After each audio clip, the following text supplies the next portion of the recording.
voice. Could be. It's all right. All right. Just wakes us up. Just wakes us up a little bit. Air is good. Anybody remember where that came from? No, Michael Jordan. No, it was Michael Jordan. Although he could fly. He truly could fly, that's for sure. Yeah. No, it's my grandfather. My grandfather Booster. When I was there were times, we all had those moments where something, and you don't even breathe, right? You're like, and he would go, "Breathe, boy, air is good." I was called to that topic again. I've spoken about it and actually used that as a talk title a couple years ago, and I talked about the what it meant, that life is good and air is good. But then it came back to me this week for some reason, and then as I was contemplating, I went, I think I've done this talk before, but no, I haven't. I've just used the title before.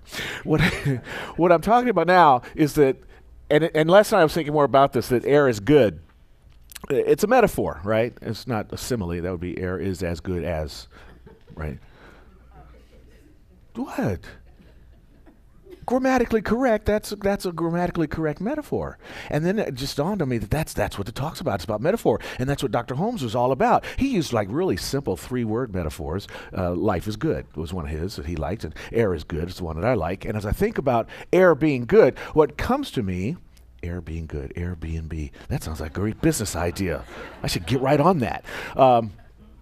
That when we air things out, when we open things up a little bit, like Dr. Holmes talks about, open at the top, good stuff does start to flow. When we breathe in and take in some air, we bring in oxygen, our body gets a little more relaxed and gets all the nutrients it needs to push us into the next phase of whatever it is we're about to do. So air, opening up, air is actually quite good. And as I said, it is a metaphor, and a metaphor is a transformative kind of a phrase that opens you to a fresh or a new idea. It sparks the imagination, because the first thing he's like, wait a minute, air, how can that be good? Because sometimes I look outside, air looks bad. So you begin to think, when you see a metaphor. And in our teaching, we use these immutable principles that can be somewhat boring in a little bit, but if you turn it into a metaphor, then it becomes a little more exciting. It turns something that is just about a way of being, a principle, into something that's more like an artistic life instruction.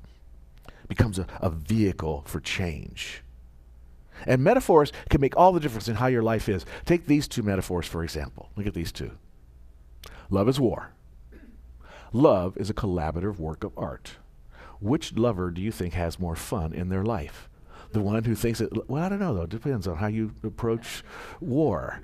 If you like fighting in your love is war is absolutely fine. But if you think of love as more of a collaborative work of art, where 2 people are coming together to bring their talents and their skills into a lovely dance through this thing called life, that's a great metaphor for love. So the metaphor that you operate on your life has a lot to do with the kind of life you're going to be unfolding, the kind of life you're going to be experiencing. And if you're not happy with the life you're having right now, and that can happen, it can happen in a moment, it can happen in an instant, then you get to change that. And these metaphors that we use in the science of mind help to change that. Like the one that my grandfather talks about, air is good. Opening things up is good for your brain, and breathing is good for your brain. And Dr. Holmes talks about life is good. And when we see life as good, there's something that happens to make our life experience become something that is good. Aristotle was on to metaphors. He loved it. He talked about it. So these things have been around for a long time. He wrote, or maybe he said it and someone else wrote it down. We never know. It's a long time ago. I wasn't there. Ordinary words convey only what we already know. It is from metaphor that we can best get a hold of something fresh. It's the metaphor that opens us up to that fresh or that new idea. It changes ordinary words into something more advanced. There's a lovely book called Metaphors We Live by a guy named George Latkoff and his buddy Mark Johnson. And they spent a lot of time writing metaphors and studying metaphors. And what they came to understand is that metaphors takes reason, and applies imagination. Air is good. Now wait, that's reasonable, but let's spark it up a little bit. Let's imagine about it. And what they do with that, they put those two together and they came up with something called imaginative rationality. It takes your imagination and it makes things rational, which formerly did not seem rational. It takes the two sides of what is on is and makes you have a relationship between the two and begin to rationalize between the two and become with, and you start to get curious about how these two words have come together to create this thing called metaphor and become something new in your life. And I think that one of the reasons why this has been around so long that even Aristotle was talking about it is because we see it in nature. And the number one, my favorite metaphor, my favorite transformative experience that happens in nature is with the butterfly. Butterfly. Flowers that flutter by on wings. And the words for butterfly, so sweet. Papillon, mariposa, barbolita.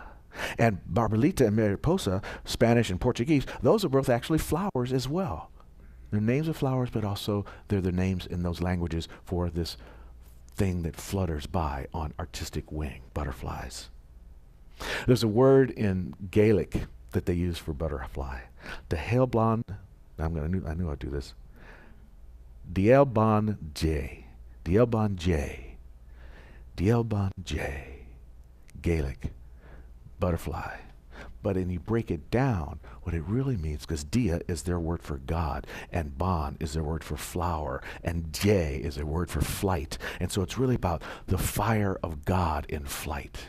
That's what they call the butterfly. When you think about the butterfly. And we were in Santa Cruz last week, and Karen was awesome. I love that. And is Joy here today? Really? None of y'all got any joy in you?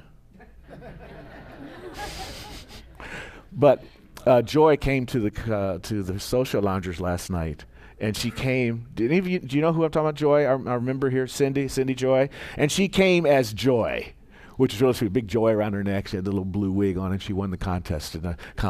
Sorry, guys. The chef and his favorite dish, sherry shortbread. Sherry berry shortcake. It was really wonderful. Thank you for the social loungers for having it that evening last night. Where was I? Butterflies, Santa Cruz.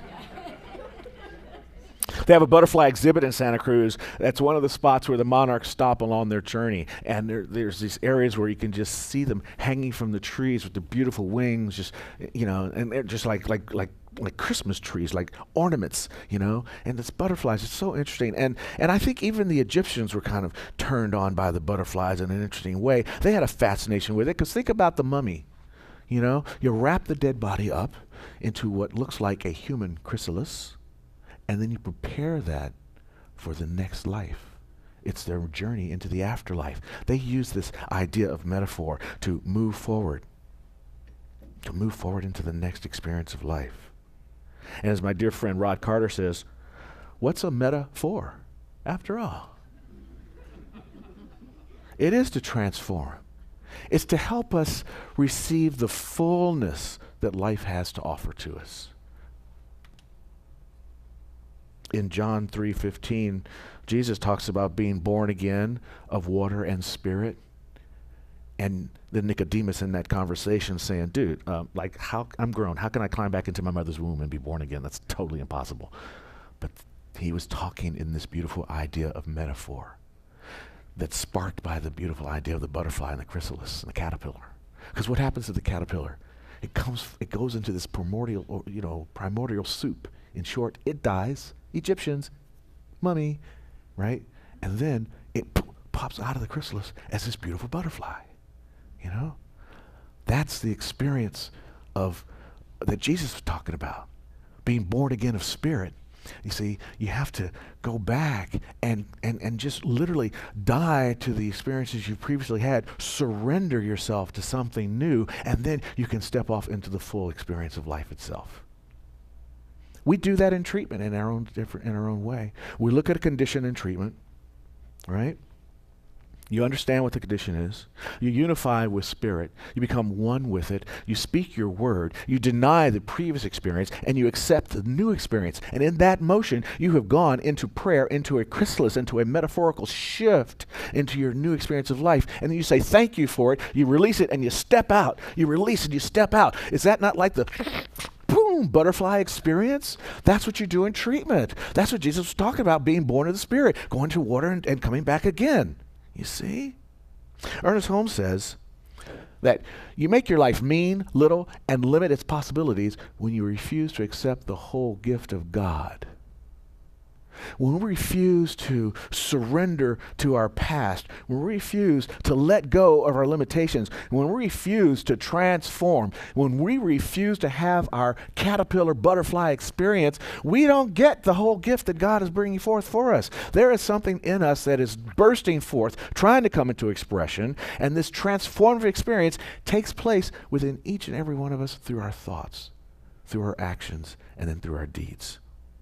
And it's our job to open ourselves up to receive that willingness, and Dr. Holmes is ready at the waiting. He's on the way with the help, with his 3-word metaphor.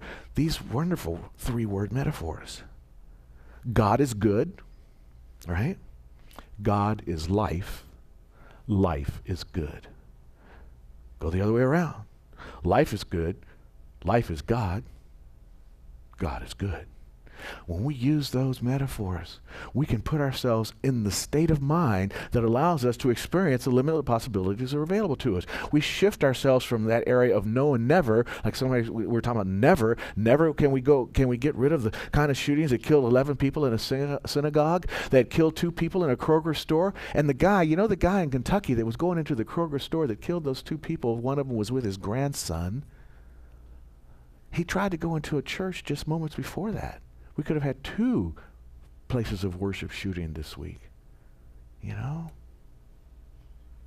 When we are standing in that place where we have found our life to be mean, we see life as mean, and we become little, that we can't do anything, that we limit our possibilities, we refuse to accept the beauty that we are, things come out all cattywonker sideways. And then we're sitting here reading the names of people who don't get to live to be 100 years old like our dear Jerry did.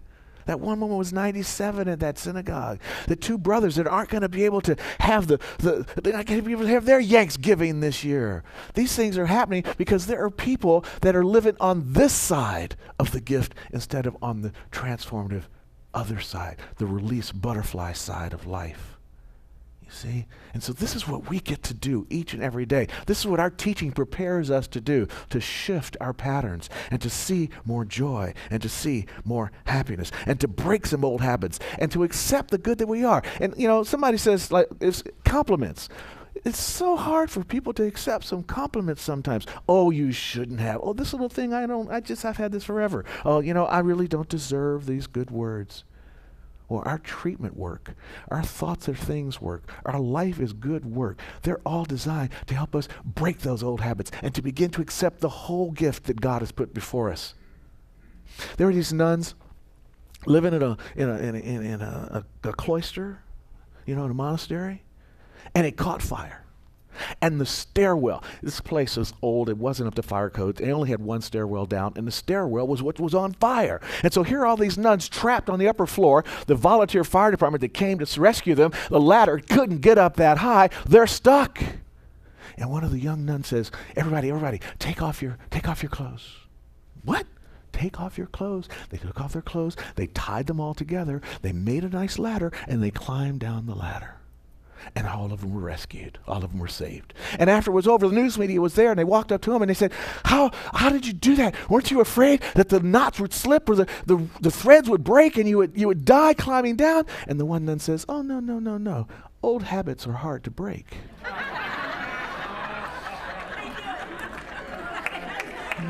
You wait for it. You wait for it. You know what's coming? Break your old habits, folks. Rip those clothes off and break those habits. Yeah, right here, right now. No, Ginger, stop. Don't do that. But one of the great habit breakers One of the great methods for breaking those habits is gratitude. Gratitude. Saying thank you. Doing the Meister Eckhart prayer. If thank you is the only word, only prayer you ever say, you have prayed enough. Lovely shirt. Oh, thank you. My brother tells me about when he goes to Tanzania to do the schools. He goes and does school art projects for schools down there, artist in residence. And he loves the kids there because they're so grateful and they're so proud.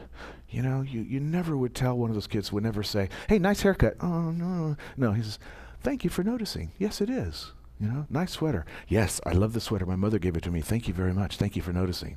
This is how we're supposed to accept the compliments in life. This is how we're supposed to accept the whole gift of life, with gratitude. That's why the second to the last step of prayer treatment is gratitude, is thank you. Brother David Steindl-Rast, the Benedictine monk, says that gratitude is the inner gesture of giving meaning to our life by receiving life as a gift. It's the inner gesture. It begins within. There's a sensation that you feel. A friend of mine the other day, I saw him in the street and we were passing and I hadn't seen him in a long time. And I said, you know, Ben, I really love you, dude. And he says, I know. I said, no, but he says, I know. I see it on your face before you say the words to me. This is the inner gesture we're talking about. When you have that inner feeling of gratitude, it's so easy to release it. And when you do that, you've given a compliment to life. You've given a compliment to the thing that is good. You've given a compliment to God itself. And God says, oh yeah, here, have some more. I love that. Let's be in the flow of gratitude. Like my grandfather said, air is good. But for air to be really good, we need to share it. The things that we open up to, we need to share those things. Share the divine breeze and be in the flow of life's good that is coming to you. When you're in the flow, something wonderful happens. But it happens by the sharing of the goods that we have. Dr. Holmes talks about this. He says, no one can have a real or lasting joy and happiness stored up for oneself alone. Everything is meant to be shared. When you go with that gratitude and you have that inner gesture, if you don't release that inner gesture, it feels funky. It's a self-betrayal, and it will come back to hit you later. When you feel the sensation of love, like my friend Carol McDonald would say, God rest her, she would say, I'd say, I love you, Carol. She says, I love what you make me feel inside. The love that you have for someone begins inside of you. When you say it, you're releasing something that you've already felt. When you say thank you, you're releasing something that you've already felt. When you want to really have the lasting joy and happiness that's within you, it has to find an outlet. It must be released. And that's what this releasing does. And it's easy to release it when you're in the flow, when everything is going good. When you're in the flow, you're like in the flow, right? When you're in the tennis or you're singing or you're even, I get in the flow doing dishes, whatever it is, all kinds of things drop me into the flow. And when you're in the flow, they've studied this. I love the guy. Mihail Csikszentmihalyi. I will never try to spell it for you, but I can say it. It's like it's C-Z I-Y-G-M-E-A-B-C-D-E-F-G-H-I-J-K. Csikszentmihalyi. He studied in the flow. He says when you're in the flow, you function at a higher level, that you're much more creative in your life, that you get a deeper involvement in whatever it is that you do. And you know that. You've been in the flow. Time gets suspended. Of course you're at a deeper involvement in it because you had to. If you weren't, then time would not have suspended itself like it did. And you have more joy now. It's not a situation of that was fun then. You have more joy right there in that moment. Your self-esteem rises. Your confidence becomes higher. This is what happens when you're in the flow. And it's a great thing that all this is happening to you. And my friend Rod Carter wrote a lovely book called Thinking is the Best Way to Get There. I think that's the name of the title. Let's go to the next one. It's okay. Thinking is the best way to travel. Yeah, well, Rod is his first name. Rod Hyatt Carter. That's his whole name. Since it feels so good, he's talking about flow here. Since it feels so good, there is a deep desire to recapture the experience again and again. When you get into the flow, it becomes habit forming. There's stuff that starts happening in the brain that starts firing all kinds of those great dopamines and oxytocins that you're like going, yeah, I want this again. So flow is very addictive. It's a good kind of addictive. Life being good, it's a good kind of addictive. Love being good, and not war, but a collaborative artistic experience. All those things work for you to make it all that much more good. So since it feels so good, why not develop the new habit of accepting this good into your life? Don't block your flow. Don't block your flow, and don't block the flow of Spirit's good coming into your life. Because see, like air, like Spirit, it's all good. And so we do want to accept that good. Accept the flow in the divine substance that is waiting to be expressed by means of you. And remember this, well, maybe you don't have to remember it. This might be the first time you've seen it. It's Malachi. It's from the Bible. I know 2 Bible quotes in the same time, in the same story.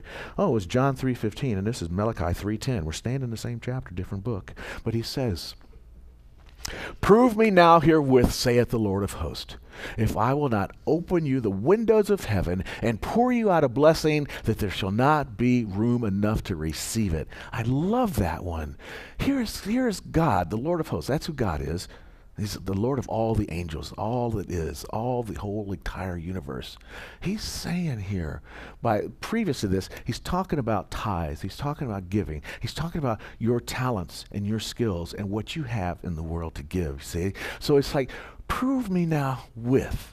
If you herewith give all that you have, give the gifts, give the ideas, give the truth of who you really are, and make that an expression in the world today. And when that happens, when you do that, here's what's going to happen. God will open up the windows of heaven and pour you out a blessing that there will not be room enough for you to receive it. But this happens by accepting that air is good, by accepting that life is good, by accepting that you are good, and the things that are within you are to be expressed through you by only you. And in this opportunity, in this receiving of the good that is not enough room for you to have, you will discover that life is good. Air is good. So, like Arlene said, breathe, y'all. Accept the good. And remember to share it. And so it is.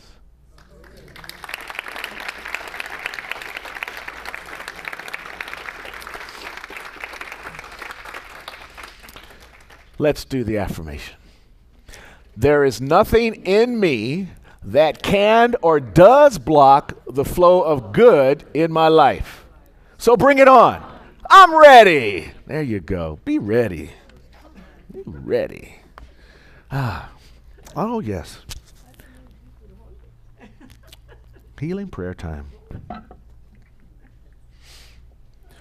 I thanked Karen Frost, or at least acknowledged Karen a minute ago, but wow, Jillian and Jovi, Sarah Rose, wow, you guys were magnificent last week. Yeah. Yeah. Church on the beach is pretty nice. We got to figure out how to do that. Can we do church like field trip church sometime? Would you like to do that? What we need to do now, someone will have to stay behind to watch the door so that if people show up that don't know that we did this, so we'll be pulling straws to see who that person will be. But sometime in 2019, I think we'll have some church excursions. After church like at the park? Yeah, that's an idea, but I'm thinking I really want to have a service like Thursday. Who said that? Go home. Anyway, we'll work that out. Man, that tangent really just took me along. We're at the healing prayer time. There you go. That's all of that. Send your ideas by email. Reverend Steve at cslcme.org. I will read them. Here we go. We're going to go into prayer now. So everyone, let's take a breath. We started service with a prayer. We will end the talk with a prayer. We know the process. I don't see a lot of new people, but for those that I do see, what we do when we do treatment is we do it collectively, and I sort of act as the voice for everyone, but we all speak our word into the room. So if there's someone that you're knowing is in need of prayer, if there's a treatment that you would like for yourself, if there's something you want to have happen for the world, speak that out loud, give it vibrational form, and then we will speak it into our prayer and know that the universal law that hears answers with a yes. Are we ready? Here we go.